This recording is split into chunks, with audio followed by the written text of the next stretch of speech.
Make me see myself and my former listeners this way? What way? Damn you, you know what I mean. Former listeners, you say? Oh, you are insidious. All podcast hosts are insidious. You never stop recording, do you? Oh, is that what I do? How innocent I was, asking you what you really do. You know as well as I do, we wait for listeners to subscribe. The algorithm only provided them opportunities to listen, but now they need quality content. There's a sneak peek into our production meetings. Oh, are we recording? Oh, shit, we're recording. Wow. Yeah, I thought we were off mic. Oh, damn. This was an internal meeting. Didn't mean to leak this. Oops. It's a hot mics in the middle of our business meetings. So insidious.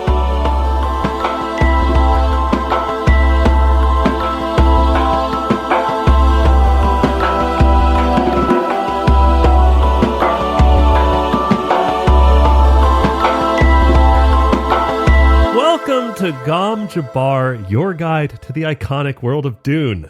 We'll be exploring the themes, philosophies, and characters found in the sandy depths of this vast universe, from Frank Herbert's groundbreaking novels to the adaptations on film and TV. My name is Leo. And my name's Abu. Oh, and today on the show, we are almost done with Chapterhouse Dune. That's insane. Wow. Say it ain't so. I am actually kind of sad about it. What a fucking good book. I'm having so much fun. Wow, yeah. But before we get into it, though, let's take care of our housekeeping. As always, today's episode, no spoilers. So if you're caught up with where we are in the book club series, you are safe. We're not going to talk about anything past the pages and the books we've read thus far. That's right. Although that spoiler warning is becoming less and less useful at this point. We won't spoil 3 more chapters.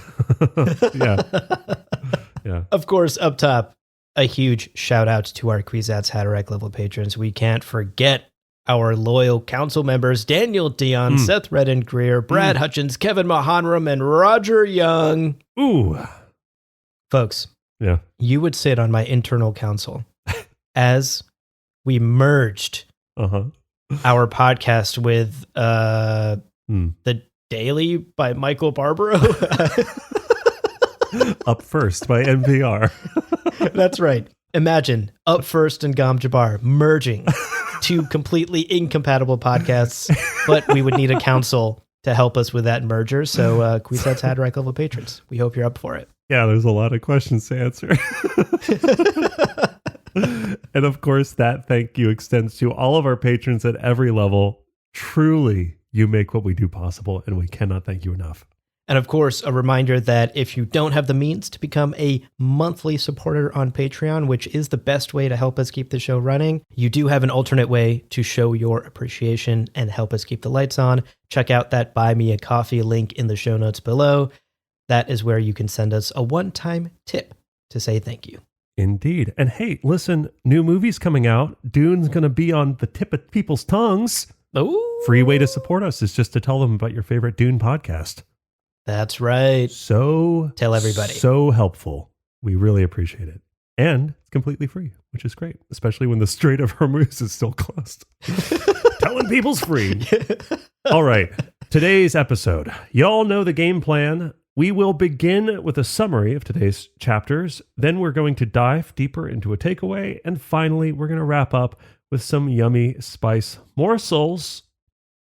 But before we do any of that, we're going to take a quick break. Don't go anywhere. It would be ridiculous to only listen to this part and then to stop. We'll be right back. Indeed. Right after this. Welcome back, folks. Let's dive right into today's chapter summaries, starting with chapter 43. Indeed. So our first chapter today opens on Shiana, who is standing alone at the Desert Watch Station, her former quarters, overlooking a transformed and transforming planet around her as the desert continues to expand here on Chapterhouse. Here's a shocking detail. She can smell worms in the distance. There are worms. Yeah. But folks, these are not the worms that we know and love from Arrakis, the old men of the desert. The worms currently on Chapterhouse are tiny. They're small. They don't hold a candle. to the legendary 400-meter-long worms that the Fremen once conquered in the deep desert. But Shiana is confident that as the desert continues to expand and as Chapterhouse continues to evolve, so will these worms, and they too will one day grow. Indeed. We get a couple of thoughts from Shiana here as she looks out over the desert. She wonders, for example, what survives of Leto 2 inside of these particular descendants, these tiny worms out here on Chapterhouse. Does anything of the tyrant survive still within the worms? And this train of thought leads her to what I thought was a pretty shocking question. She wonders, could she follow herself in the tyrant's path? She knows that there's plenty of sand trout out there in the desert of Chapterhouse now, and all she'd have to do is follow in Leto's footsteps. Accept the sand trout as her skin. Wham bam. New tyrant. We got a new wormy boy, except it's a wormy girl this time. Yeah, first wormy girl. Yeah. It's a tempting possibility. It's a way for Shiana to escape the shackles of her current situation and for her to really take on a significant role in the universe. And all of that, yes, is very tempting. But of course, we have the 3,500-year lessons of the tyrant, and Shiana understands the risks. So this is more of a thought experiment and not something she's actually pursuing. Yeah, but dude, if I was someone like Shiana, like Atreides' blood, all this experience, and now Bene Gesserit, Awakened Reverend Mother, I would also be tempted. And I get it, especially because we've seen, I think this is key, right? Like we've seen her have this desire to sculpt and to create. And you think about the marks Leto left on the universe, that's got to be tempting for someone with the creative impulse like Shiana, right? Yeah, that's such a great point.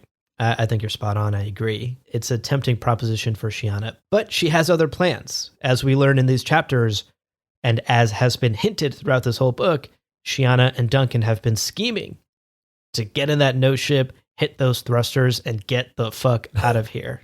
Right. And so that is what she's going to be committing to. And in fact, much of this chapter serves as a way for Shiana to say goodbye. Yeah. The writing is really somber and melancholic, and her thoughts are like tinged with this like deep sadness and nostalgia. And it's clear that Shiana is out here looking out over the desert, basically saying goodbye to the life that she has known for years. Yeah. Also, I think her really putting a label on not feeling at home on Chapterhouse. Yeah. Like she's not really felt like she belongs on this religious podium, like she belongs in this position at the Bene Gesserit. And I think the reality, that idea at the end of this chapter where she talks about finding a planet that has two moons, it's really a desire to find a place where she feels that she belongs, that she really feels like she can be herself. She can be that whirling, dancing child in the sands, kind of carving her own destiny, and no longer be either a child or a puppet for grander, powers. It's really, it's a goodbye, but I find that her goodbye is so juxtaposed against Odrade's goodbye. Yeah. Where she was going, I'm going to miss all of this. And Shiana's seeing all of this and going, this is nice, but it's not my home. And I miss my home. Yes. And I want to find a new home. Right? Exactly. That's such a great point.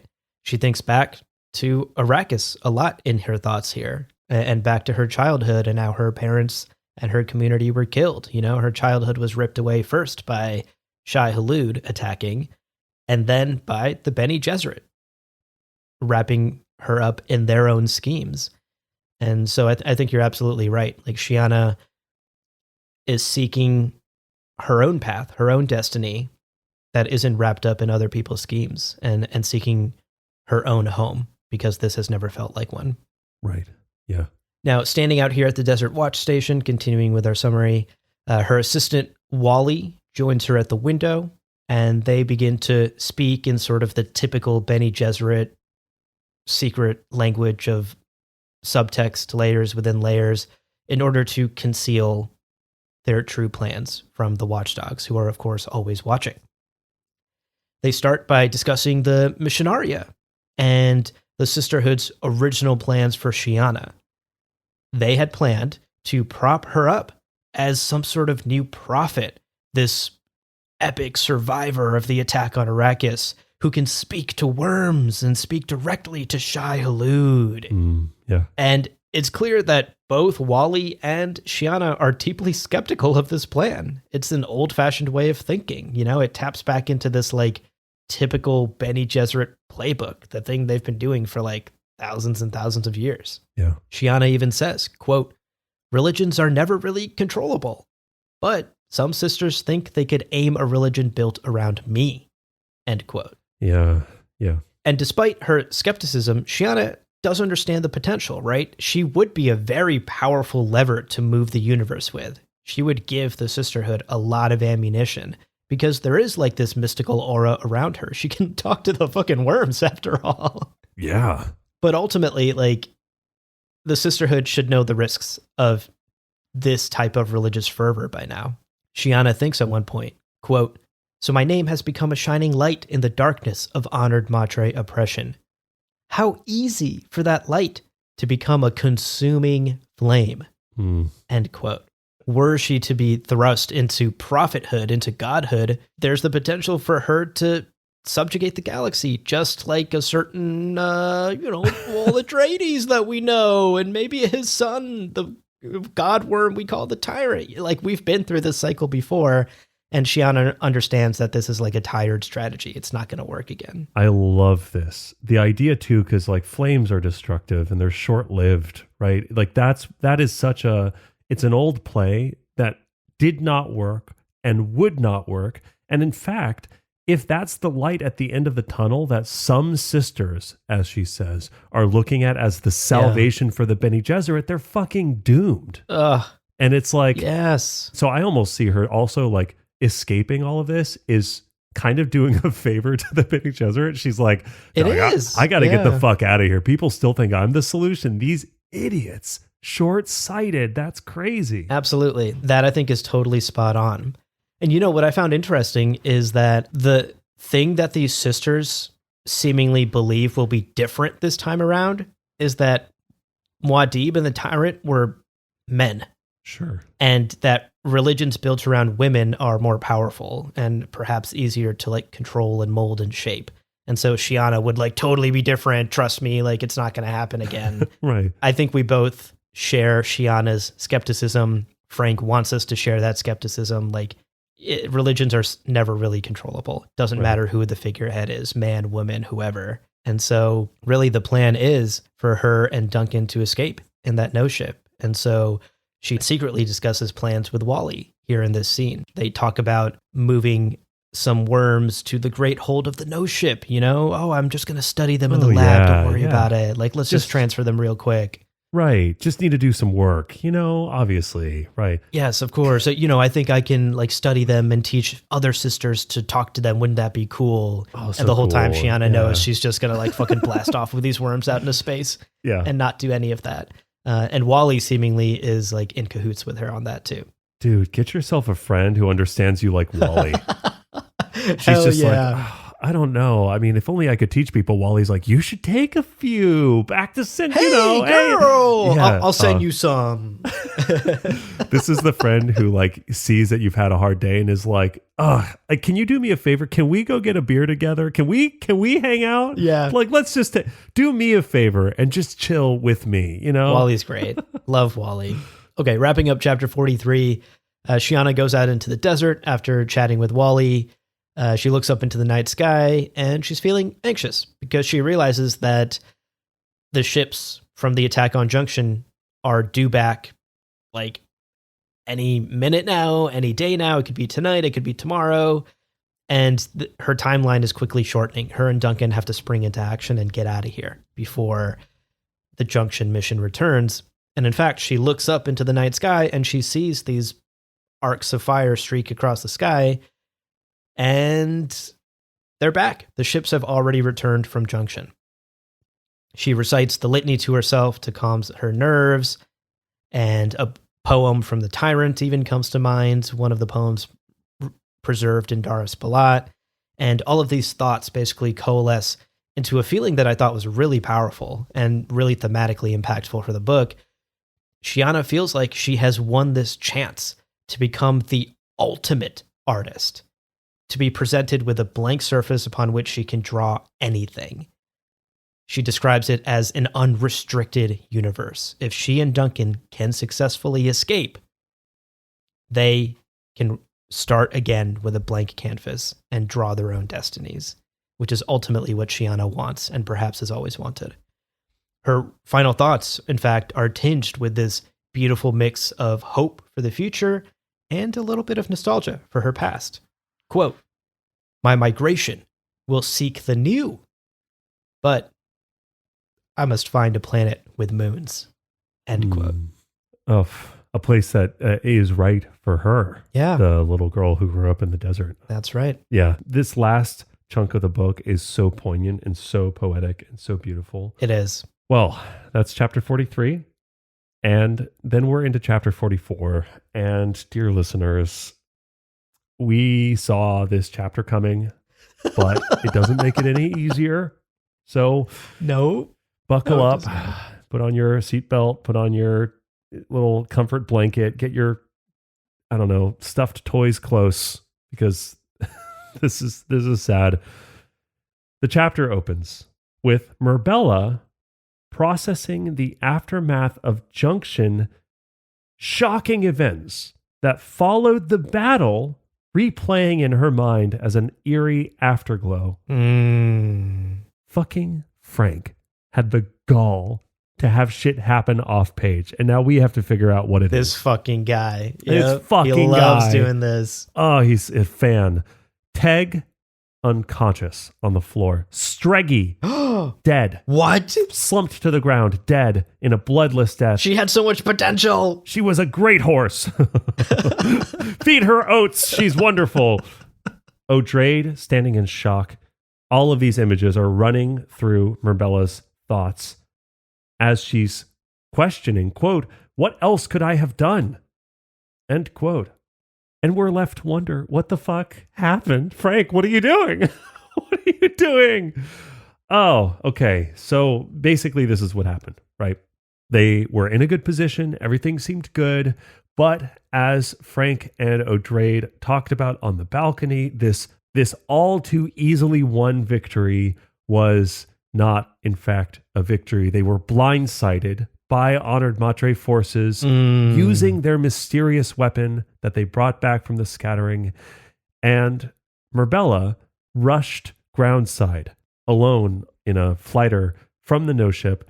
And at the landing flat, she's actually met with an armed force of Honored Matre. Oh my God. Led by a senior dame, Elpec, and Myrbella fucking snaps back into old patterns. She is right back to her Honored Matre sass. It is so much fun. It's so good. Oh, it's so good.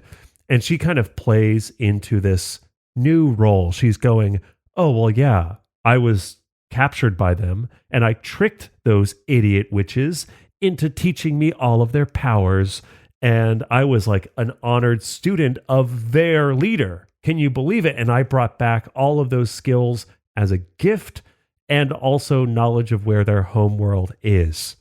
What an incredible value she's offering to them. Yeah. Now, it's a pretty good performance, 8 out of 10, not winning any Oscars, but everyone believes her. Right. They're like, yeah, she's good. Yep. But one of the middle level kind of try hard Honored Matre is always trying to get a promotion, trying to be noticed. God, yep. So obnoxious, raising like their middle hand manager. in the Teams meeting. Yeah.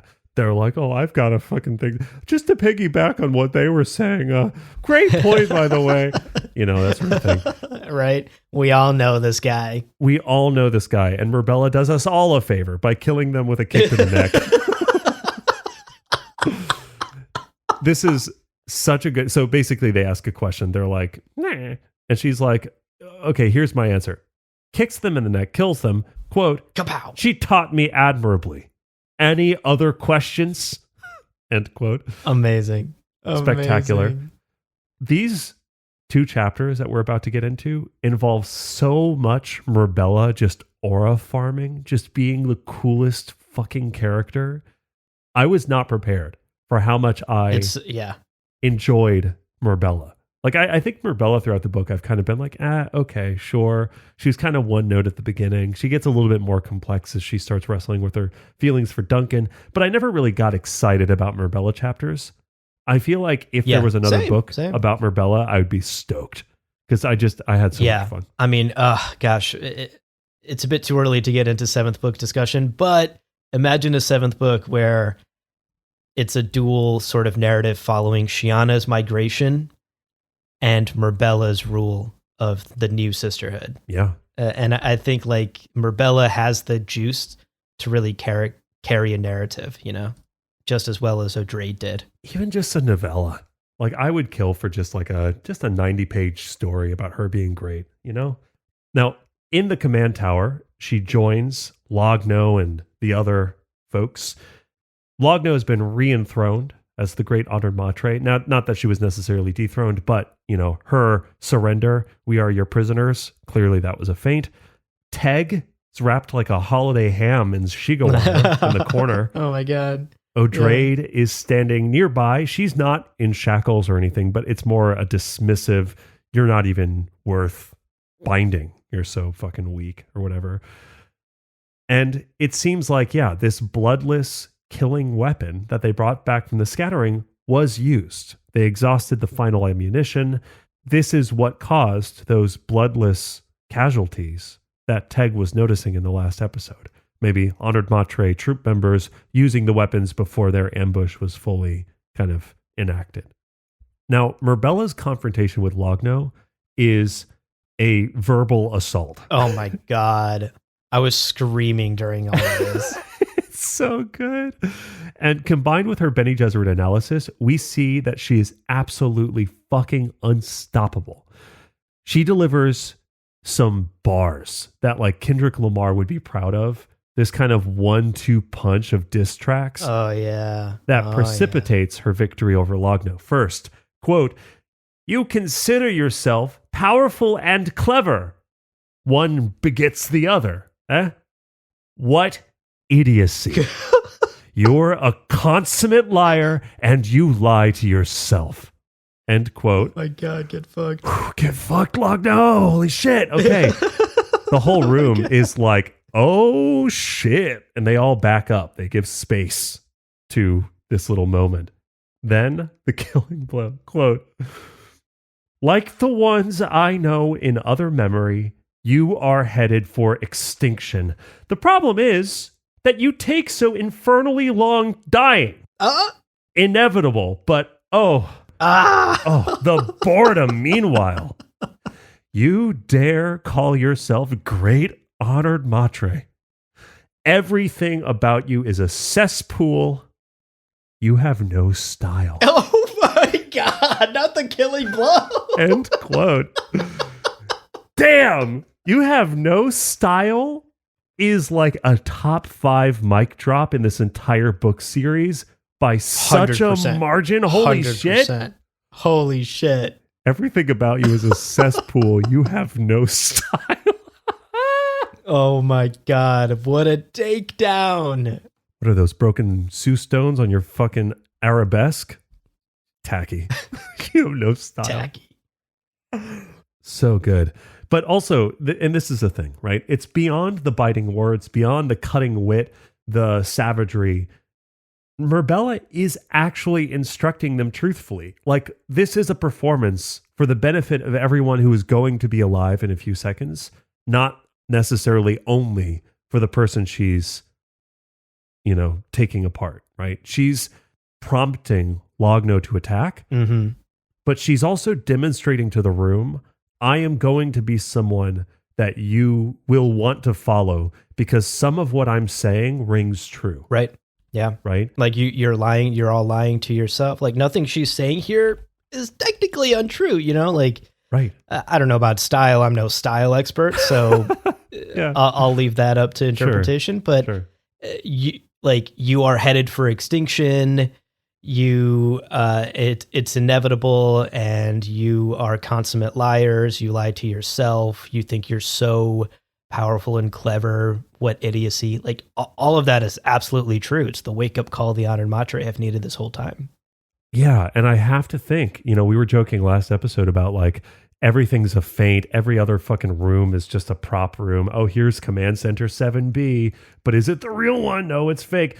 I think every honored matre in the room right here understands. I think they all quietly feel that they're heading toward extinction. Now, Dama had the sort of wit to try to negotiate with Lucilla to kind of find a solution to this problem, and she was exceptional for an honored matre.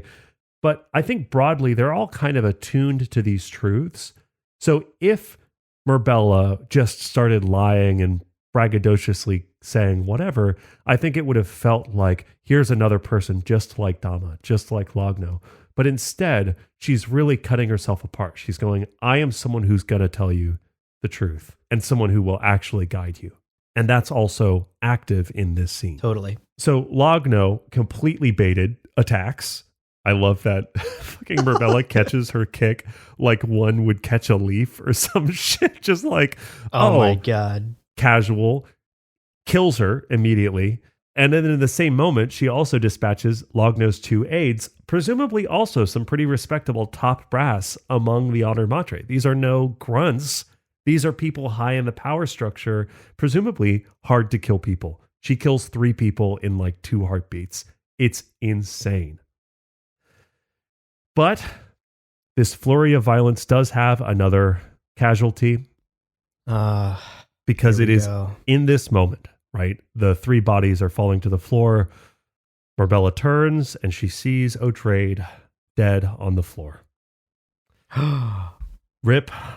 R.I.P. to Odrade. Darwy Odrade, the GOAT, greatest of all time. She's the GOAT. So fucking good. What an incredible character. Genuinely sad. Really genuinely sad. Even knowing this is coming on a reread. It's so sad. Odrade so sad. Is such a good character. Easily a top 3 character in all of Dune ever. Yeah. And agreed. So this hurts. Yeah. Even though it felt inevitable, even though we all kind of saw this coming for most of the book, Odrade herself included, doesn't mean it doesn't sting. So true. And in fact, the one who kills her is Elpec. It seems like maybe Odrade moved to help Murbella or get involved in some way, and that was the deciding moment, so Elpec killed her. Yeah. Now, Murbella whips out another original recipe, her famous kick to the neck, extra cayenne pepper, kills Elpec. Good riddance. Get fucked, Elpec. How dare you kill the GOAT? How dare you kill Odrade, you piece of shit. Murbella then kneels next to Odrade's body and takes Odrade's recent memories. Right. Now, when she stands, shouts at the room to get her some new drip, maybe some uncreased Jordans. She's like, yo, get me a fit. Everyone understands this is their new great honored matre. Right. And none of that ugly shit that Logno was wearing. Get me something good. Y'all let her dress like a fucking bumpkin. Put me in something that turns heads. All right? That's right. That's right. Listen up, Fives. A tennis talking. Yeah. You seen these thigh muscles? I want a high slit. Okay? High slit. Boots. Knee high. Yeah. So she is immediately accepted as effectively the new great honored matre. This is how power is handed over in the honored matre. So she is rightfully the new great honored matre. Mm-hmm. And the chapter ends with Teg released safely. She said, get him out of those Shigawire. He serves me now. I thought his reaction to all of this, like, so charming. The idea that, there's Odrade dead on the floor. Like, he's like, man, interesting times, huh? We are. Yeah, Jesus. Man, a lot going on, huh, Murbella? This is crazy. And Murbella gives him his next task. Quote, Dar liked apples, Murbella said. See to that. End quote.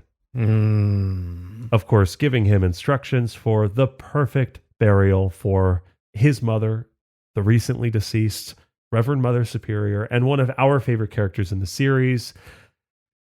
Oh, what an insane chapter. And really, again, even though we saw it coming, still It stings. What a chapter. Okay, let's wrap up today's reading because we have one more incredible chapter to get through.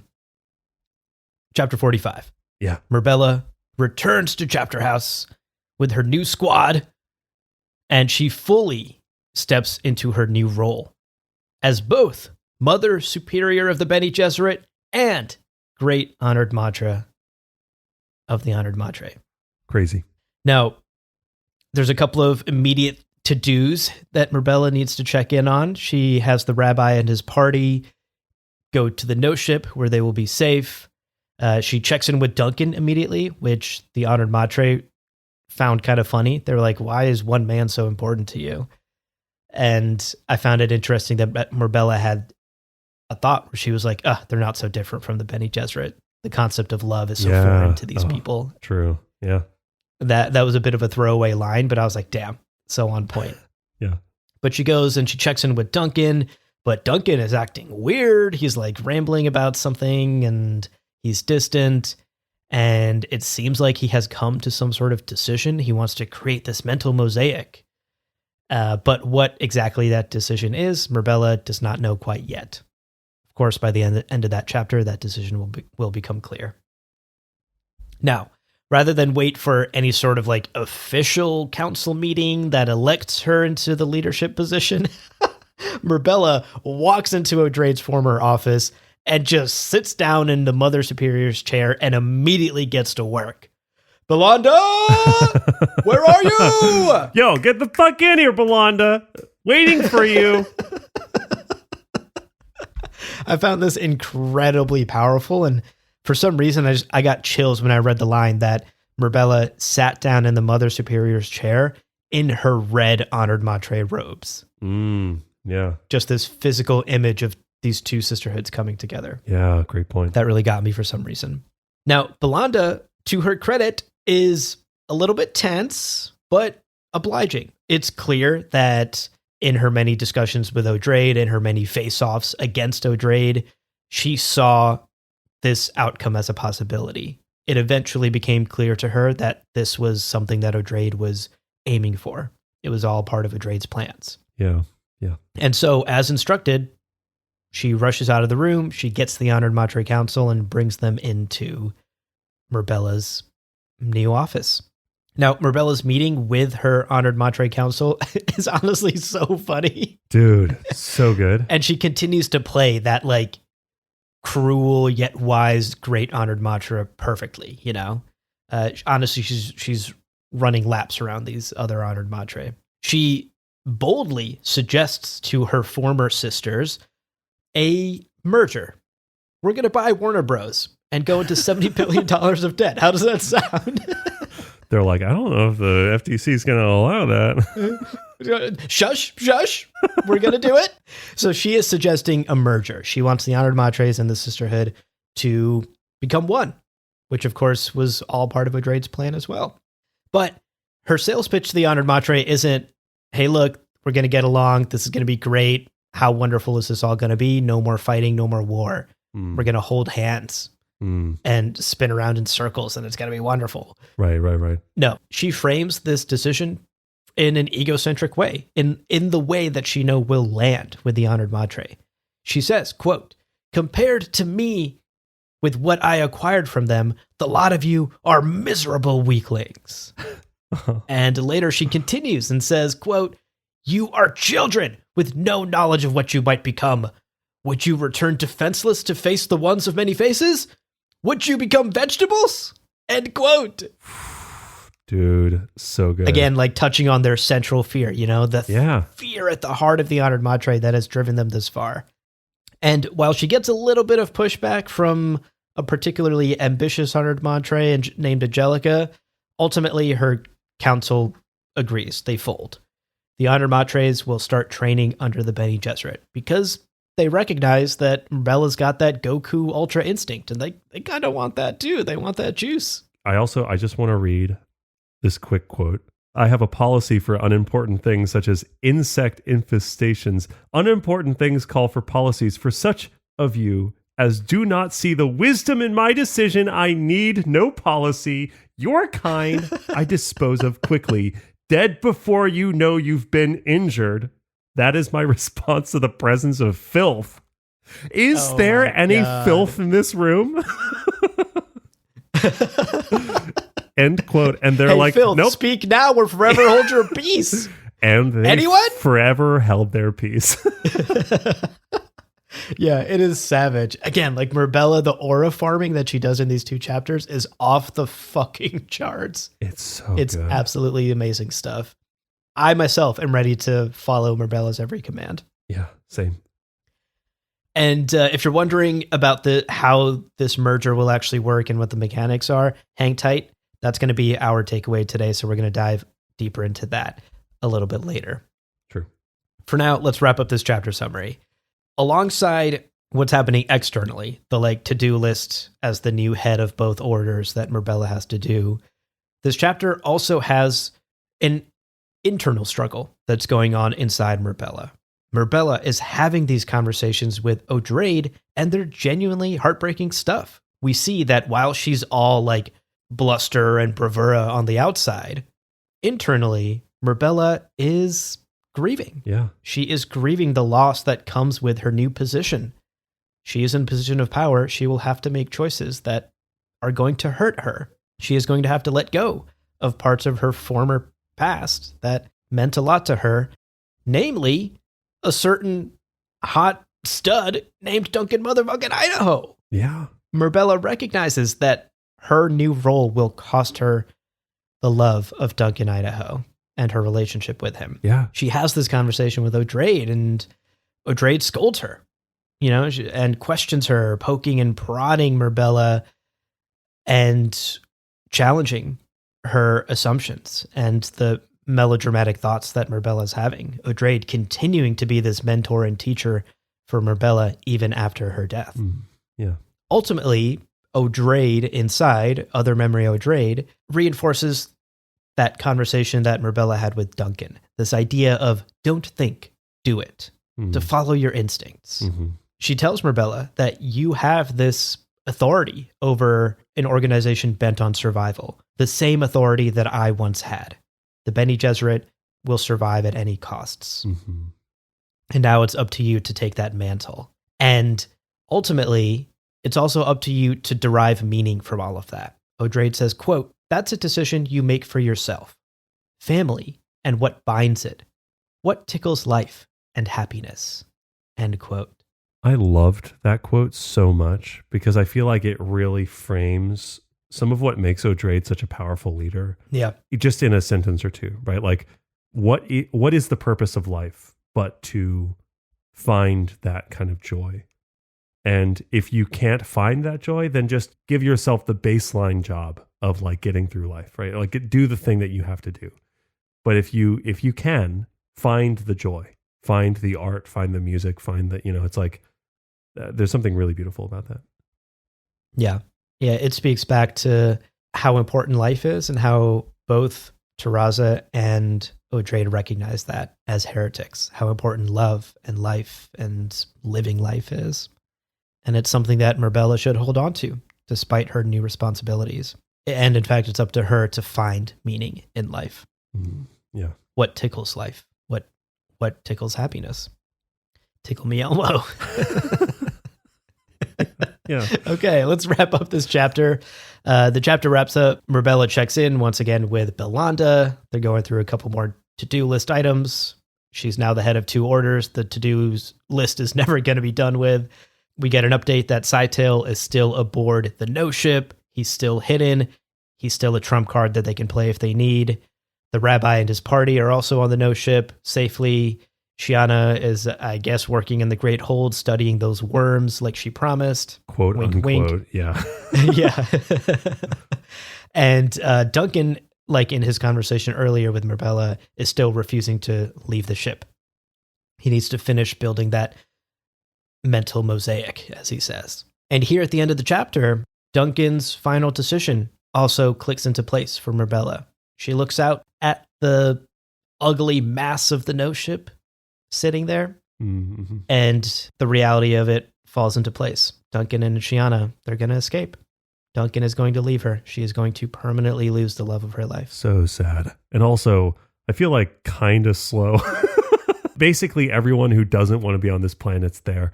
Anyway, I'm going to go have a cup of tea. Right. Mirbella's like, cool. Oh, they're going to fucking leave. Yeah. Like, yeah, all the puzzle pieces fall into place. But there it is, folks. Those are the penultimate 3 chapters of this book. We have a mere 3 chapters left to go before we complete this epic journey. Crazy. What a great set of chapters, though. Yeah. This third act of the book is just fucking stellar. It's like out of this world. It's so good. Yeah. Okay, with the chapter summaries out of the way, let's take a quick break. But as promised, folks, don't go anywhere because we have a takeaway coming up where we are going to be looking at Darwy O'Drade's plans in this book and what this Bene Gesserit honored Matre merger means for both of these sisterhoods. So that conversation coming up in just a minute. We'll see you soon.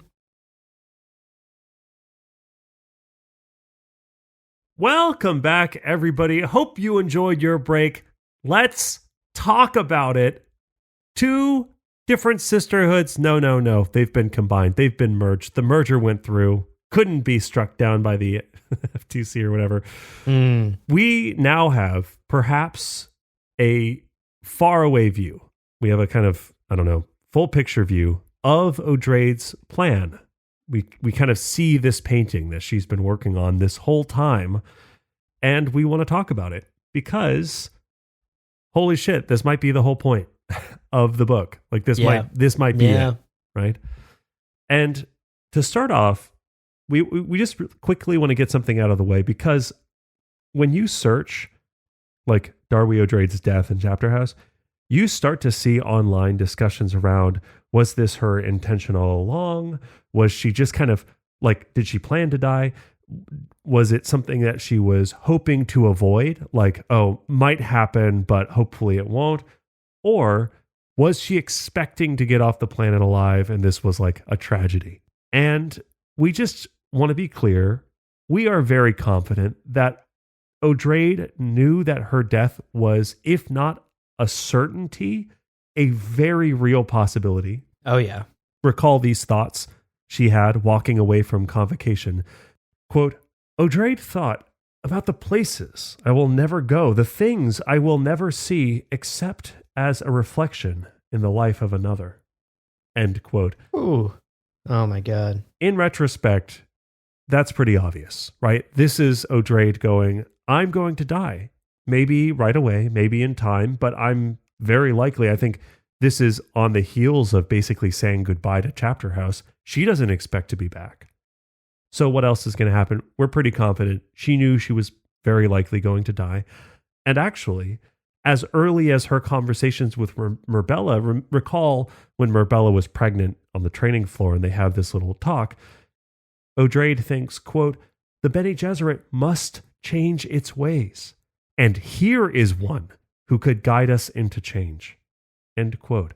Now, at the time, you think, maybe just as inspiration or as an advisor, but with this new vision of O'Drade's plan, it becomes more clear. Even at that early stage, she was thinking about Mirabella as Reverend Mother Superior. Yes. Now, we can't know, of course, exactly what was in her head, but we're confident that O'Drade knew going to Junction meant that she would very likely die and, like us, spent her time with Logno expecting the axe to drop or the foot to meet her neck or whatever. Yeah. Immediately following, absorbing all of O'Drade's recent memories, Mirabella stands and thinks, in a way, that was my doing, Dar. And yours. Yeah. Right? O'Drade set those dominoes to fall. And even with O'Drade's recent memories in mind, Mirbella's looking down at the body going, yeah, that's what you planned. So we just wanted to get that out of the way quickly.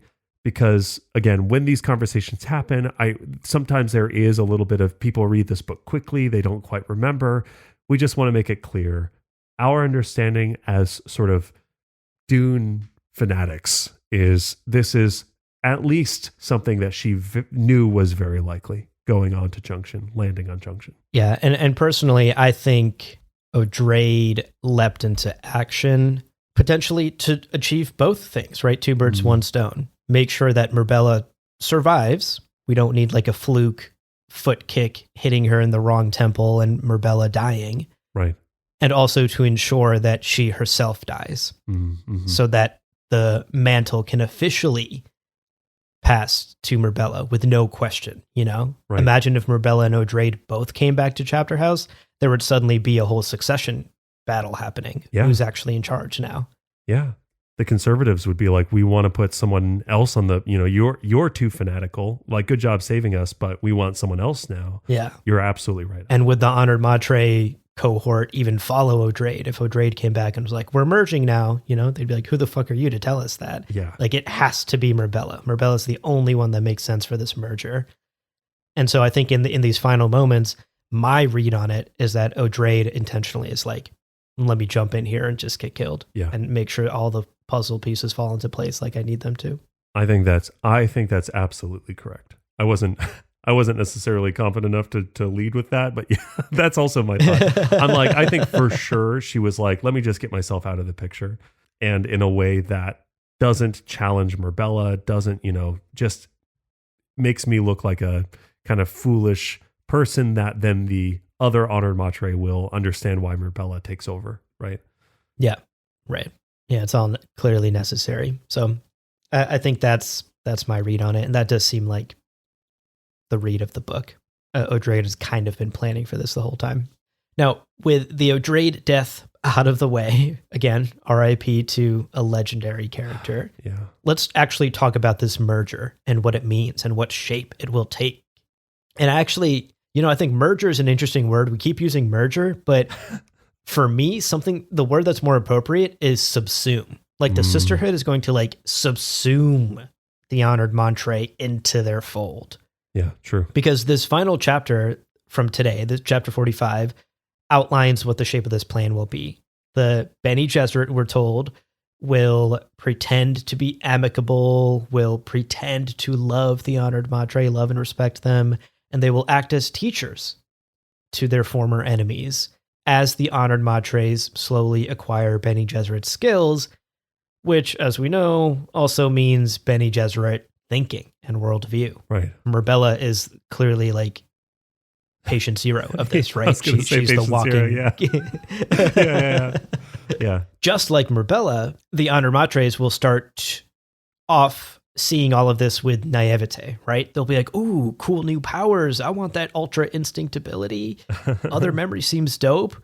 Give me that immunity to biological weapons. Like, that's the thing I need most. You know, they want all the perks, and they won't realize what they will sacrifice and have to change about themselves in order to earn those perks. Sacrifices that every sister has to make as they go through training. Every acolyte does. So before they know it, they too will be trapped in the Bene Gesserit teachings, much like Myrbella has been. Quote, Honored Matres would be children in a candy store. Only gradually would the inevitable grow plain to them. Then they would be trapped. End quote. Once they realized they were getting roped into the Bene Gesserit, it would already be too late. You know, they would already be bought in. Right. And again, Myrbella is speaking literally from firsthand experience here. Yeah. She went through this exact process. She was, you know, subject zero, of course, but also the like beta test. It's like, can this work? If we teach an Honored Matre how to think like a Bene Gesserit, do they become Bene Gesserit? And Myrbella answered that question resoundingly. Yes. If you teach Honored Matres the kind of philosophy and worldview of the Bene Gesserit, they become Bene Gesserit. They are so similar that it just, you stop being able to even differentiate, other than, of course, Myrbella's frightening speed and ability and reflexes, which, you know. That's right. And like sexual knowledge and things like that. Yeah. Yeah, I was going to say, they almost become a Bene Gesserit 2.0, which has also been the goal for Teraza and Odrade for these last two books. Yeah. Is we can't just keep operating as Bene Gesserit 1.0 with our old dogma, our old biases, our old plans to prop up prophets and control religions and pretend it's all going to work out. Like, that shit hasn't been working out, man. We need like a new way to operate that encompasses human emotions and life and love and sea child and all of these things we've suppressed for generations. And so Marbella, again, is that first beta test of what a Bene Gesserit 2.0 looks like. Someone who's capable of loving someone like Duncan, but is also capable of making the hard Bene Gesserit decisions. Yeah. And I think this quote that you put in here in our script really wraps this up pretty succinctly and makes the ultimate goal clear. Quote, "One day there would be no honored matres, only reverend mothers with improved reflexes and augmented knowledge of sexuality." End quote. Bene Gesserit 2.0. That really makes it clear for us. Frank after the first book, Frank is like, maybe I need to spell things out sometimes for people. So it's a bold strategy. And looking back, if you look back at these last two books, and in particular at Chapterhouse and what O'Drade has been scheming this whole time, what a gamble. Yeah. We're going to put the pieces into place. We're going to use Marbella as a beta test, and we're going to create the conditions to absorb our enemy? Insane. Wild plan. You can understand why someone like Belanda or even Tamerlane would hear a plan like that and be like, that's fucking banana cakes. We cannot pull that off. Yeah. Banana cakes indeed. I mean, she has a lot of banana cakes ideas, but dude, this is the most banana cake I've ever heard from O'Drade. Yeah. That's crazy. Exactly. So part of this takeaway is also like tracing the beginning of this plan, because I think it is tempting now, and it is very fun to reread this book and to start seeing the little moments where she goes, oh my God, Belanda knows what I'm planning. I hope she doesn't say anything because it's too early. And you go, holy shit. Oh my God. Like what? Like it's fun to go back and to start drawing those like red yarn strings for each of these little data points. But we actually were looking back all the way to Heretics, and there are through lines that go all the way back to Terraza's leadership, as you pointed out. Like this begins with Terraza, right? And in particular, we think it begins with Terraza's insight, which is, no matter what comes crawling back from the scattering, the Bene Gesserit's greatest existential threat is ultimately an internal one. Their own kind of desire for perfection and conservatism. The sisterhood is so obsessed with control and dogma. We see that. Bureaucracy, right? Just making, let's wait. Before we do anything, let's come up with a 55-step plan. And then if that doesn't, we'll have a 67-step plan just in case. They were backsliding actively into stagnation and doomed for extinction, right? Unable to adapt to new challenges that the universe was presenting. Right, exactly. And central to Terraza's rule was this kind of controlled heresy. She kept people like, Schwang, you bing, as well as people like O'Drade, right? Heretical, dangerous people in some ways, but she kept them close and gave them important tasks, kind of carefully managed before it becomes like a split faction entirely or some kind of big upheaval, right? She was really kind of balancing on that knife's edge. How far can I push it while keeping things under control? And then you have the arrival of the Honored Matre, this moment in Bene Gesserit history that ends up acting as the diagnosis of some of their greatest weaknesses, the mirror of some of their greatest flaws, and some of the ways in which they are already bound for extinction, but also the potential solution, a piece of the maybe that's what we've been missing, brought back to us from the scattering. Yeah. How interesting that the existential threat could very well also contain within it the seed of like a rebirth. Yeah. Of a future, of the thing that actually saves you. Incredibly fascinating stuff. And you know what? It's clear that throughout this book, Frank painted the Honored Matre as this like representation of Bene Gesserit gone wrong.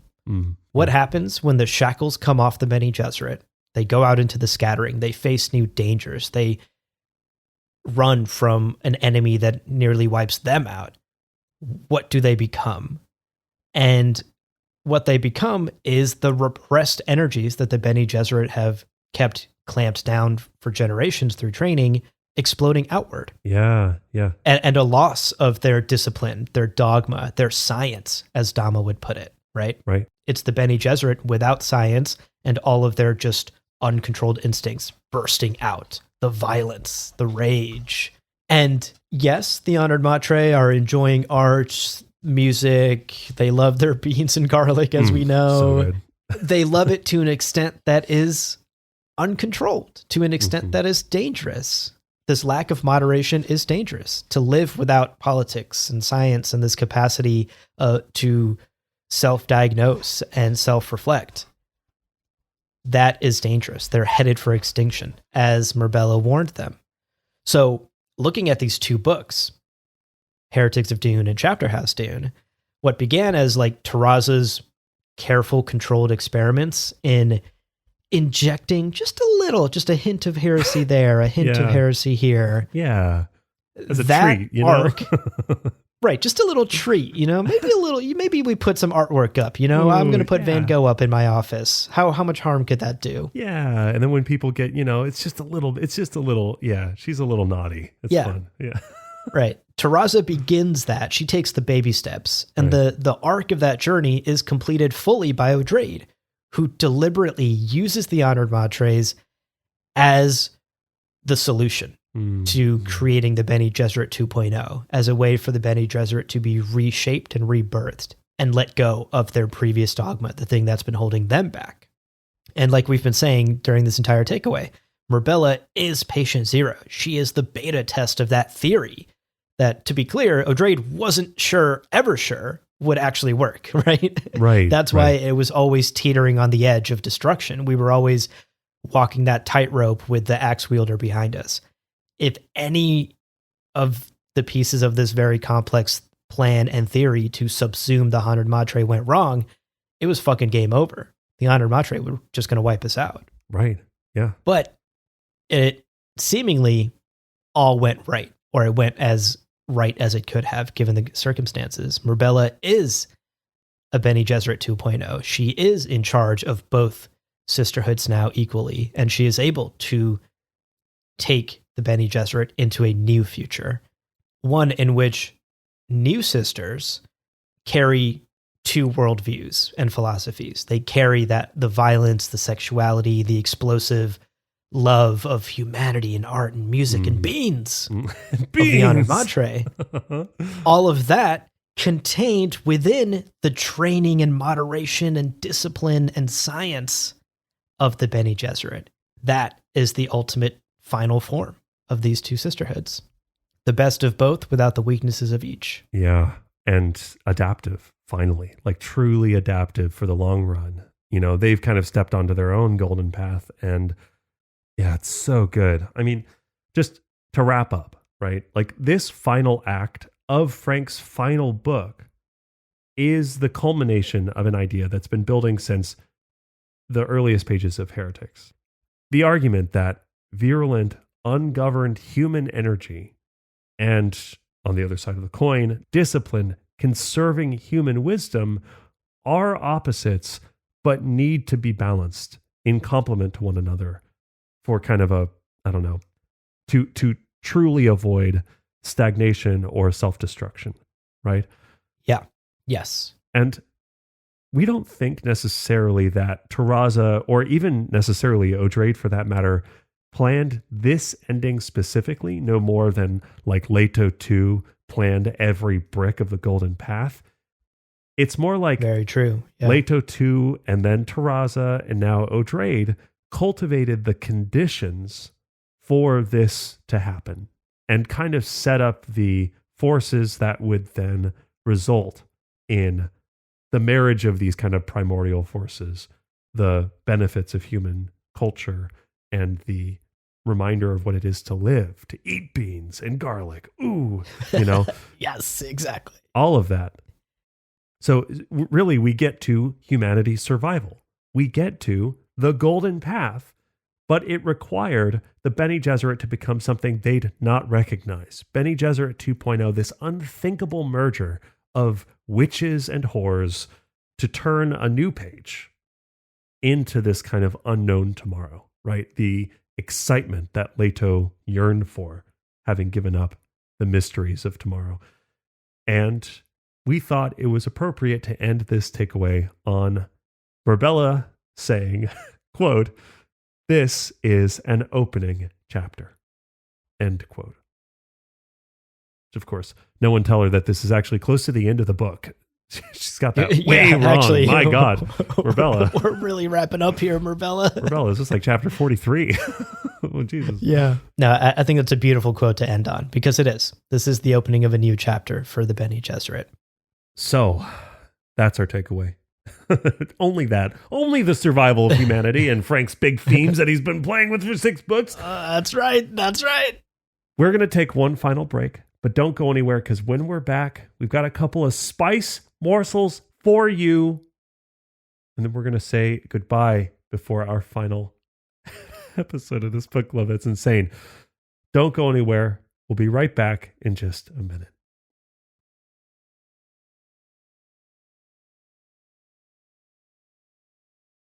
Welcome back, folks. It's lunchtime over here while we're recording. We're both hungry, and we hope you are too, dear listener. Let's wrap up today's episode by chomping down on some spice morsels. And let's begin with Gordian knots. In our reading today, as Marbella steps into her new role and faces down all of these new responsibilities she now has, we get this passage. Quote, "She gave her attention then to what must be done. These deaths had created an enormous debt." Marbella took a deep breath. "This was another Gordian knot." End quote. Now, Gordian knot is, I'm sure, a phrase that many of us have heard. It's a fairly common phrase, but we still wanted to dig down into its implementation here in the book and why Frank chose to use this particular phrase, and perhaps how it connects to the history of it all. So the basic usage of the term is pretty straightforward. A Gordian knot refers to an impossibly complex problem. That is essentially the definition. Boom. Done. Yeah. The history of the phrase is super fun, though. So back in the day, if you can think back, everybody, to 333 BC, if we all remember that year. Okay. I was negative 2,000 years old. Okay. I remember. Exactly. Yeah, exactly. Yeah. Hold that image. Hold that image. This guy named Alexander the Great. Okay. Great title. He was progressing through Gordium, which is the capital city of Phrygia? I think Phrygia, maybe? Phrygia sounds right. And as the story goes, Alexander the Great was shown the chariot of this city's founder, which was tied to a pole with an incredibly complicated knot. You can see where this is going. City of Gordium, Gordian knot. The Encyclopedia Britannica provides this explanation of the story. Quote, "According to tradition, this knot was to be untied only by the future conqueror of Asia. In the popular account, probably invented as appropriate to an impetuous warrior, Alexander sliced through the knot with his sword. But in earlier versions, he found the ends either by cutting into the knot or by drawing out the pole. The phrase, cutting the Gordian knot, has thus come to denote a bold solution to a complicated problem." End quote. Okay. I love that. Love an old tradition. Love a retelling of a story. Part of me kind of thinks maybe it was a bit simpler, and Alexander was like, "I don't have fucking time for this, and I have a sharp knife." Chink! you know? Like, yeah.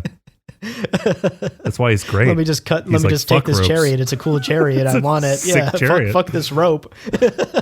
Y'all are waiting for someone to untie. Boring. Chariot. Right. Schlink. Sure. Future conqueror of Asia, all that. Love it. Cool. So bringing this all back to Dune, the use of this phrase feels appropriate for a couple of reasons. Obviously, on the surface level, the very definition applies to Marbella's current situation. She is facing impossible problems that don't have easy solutions. She has to unravel the knot of guiding both the Honored Matre and the Bene Gesserit Sisterhood into an unknown future. Certainly a Gordian knot. In addition to that, though, the task ahead of Marbella is like a knot in the sense that it's too complex to unravel one thread at a time, right? Like the brutality of the Honored Matre and the bad blood between these two orders. This isn't going to be repaired through typical playbook Bene Gesserit thinking, right? Through a gradual process, Myrbella will have to take bold actions. Perhaps she too, like Alexander, will have to unsheath her knife and just cut that fucking knot open. Mm-hmm. And in fact, we see her already doing some of that. In chapter 45 today, Myrbella is decisive. She's bold. She talks down to the Honored Madre Council to get them to bend to her will. And all throughout that, Odrade's wisdom internally is guiding her, leading her to take charge of the situation. Imagine someone like Belanda in this position, faced with a Gordian knot. She'd be sitting there trying to undo this fucking knot thread by thread for the rest of her life. I've got it. It's just... I've got it. According to archives, if I loop this up and down and then bunny ears... it's not... Okay, undo the backwards bunny ears? Which way does the bunny go? Oh, God. Right. That's not the solution we need here. No. And Myrbella is out here, sword in hand, ready to cut through any knot that she faces. And that's exactly what both the Honored Madre and the Sisterhood need as they hurtle forward into a bold, new, and scary future. Oh, so cool.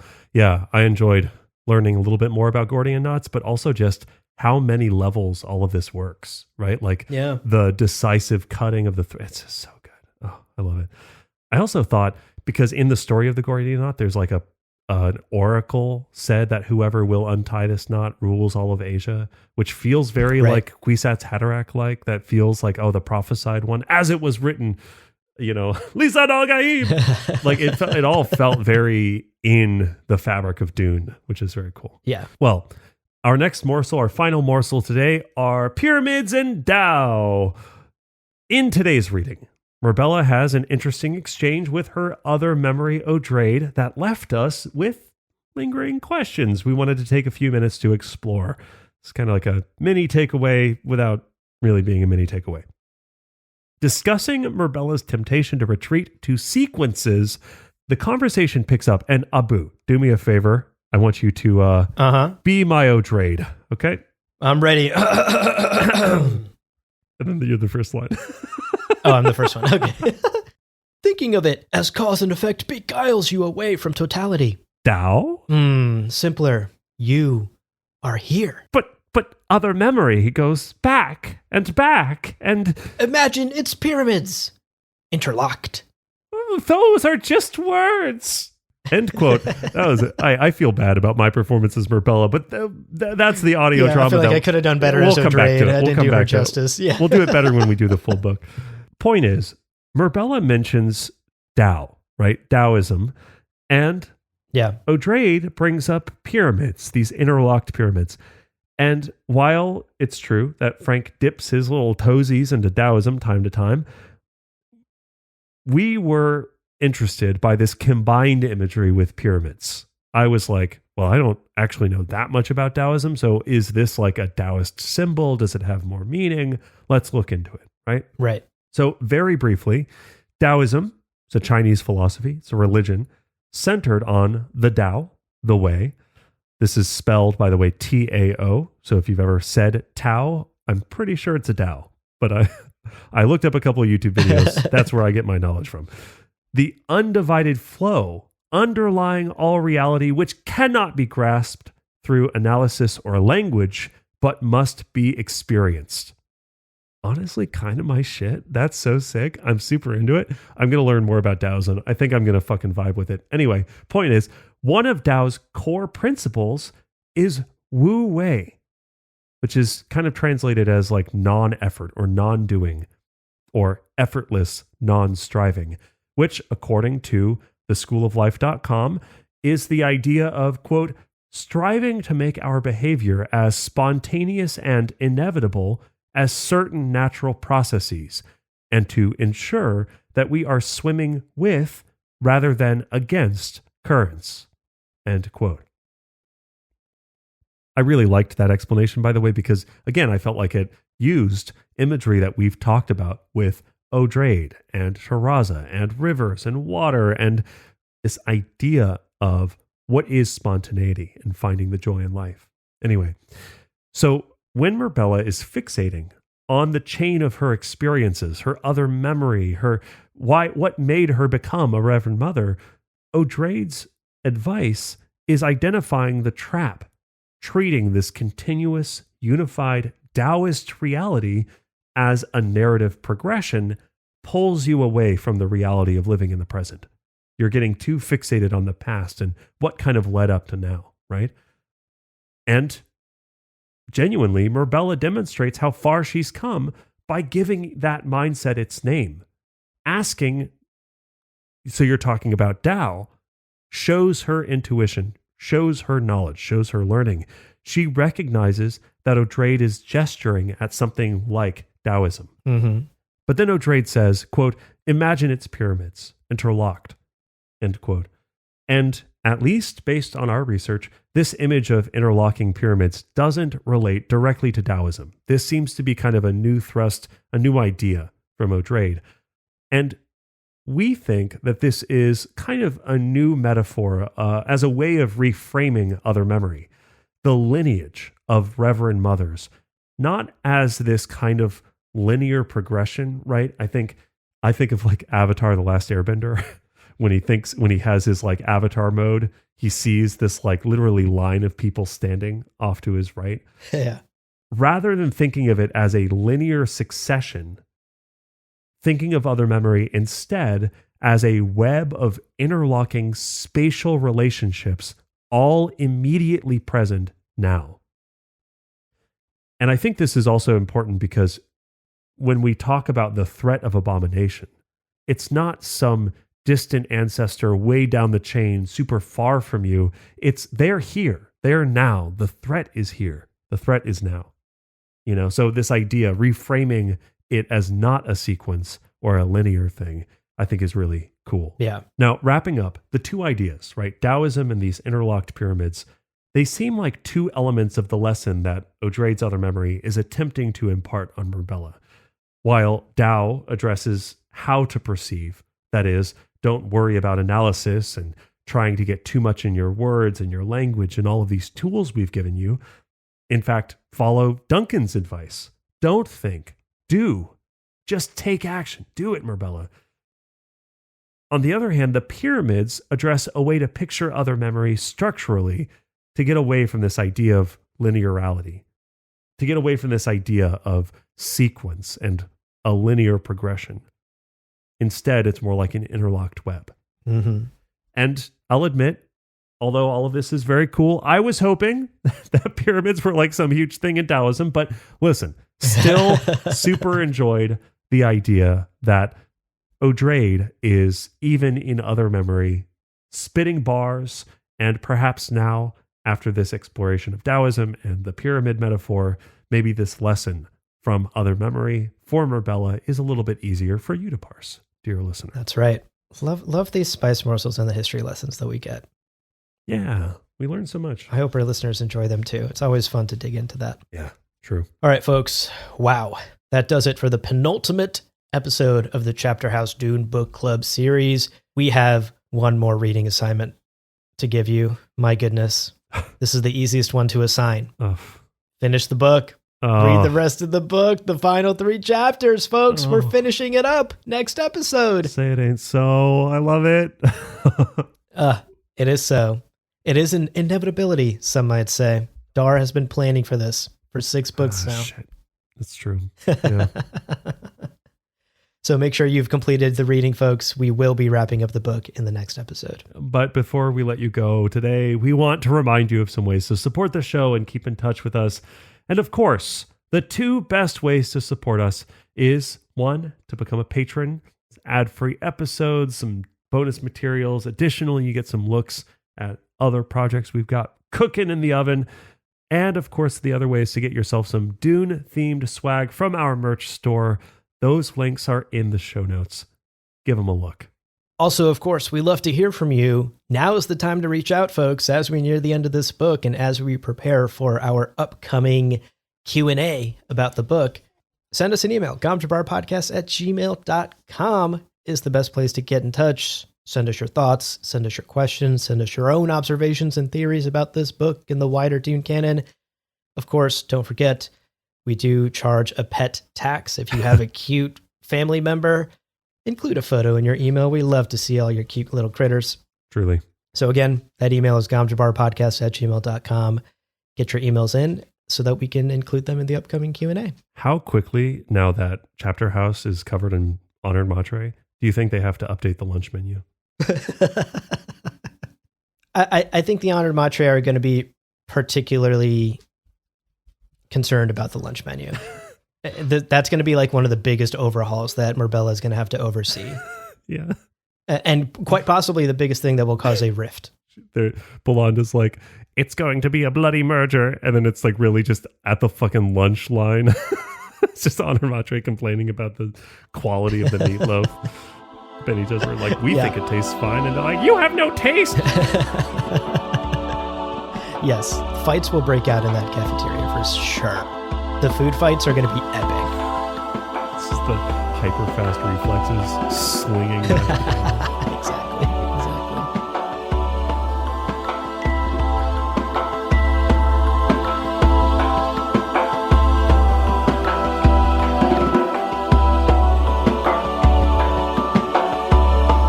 Well, friends, there is no real ending. It's just the place where you stop the recording. But this podcast is always one step beyond logic, so help spread the word of Muad'Dib and leave us a review on Apple Podcasts and Spotify. Of course, be sure to check out the other shows on the Lore Party Podcast Network on loreparty.com. You can also follow us on Twitter and Instagram at lore_party. We are also on YouTube. Thank you so much for listening, and remember, whoever controls the podcast controls the universe. We'll see you on the Golden Path.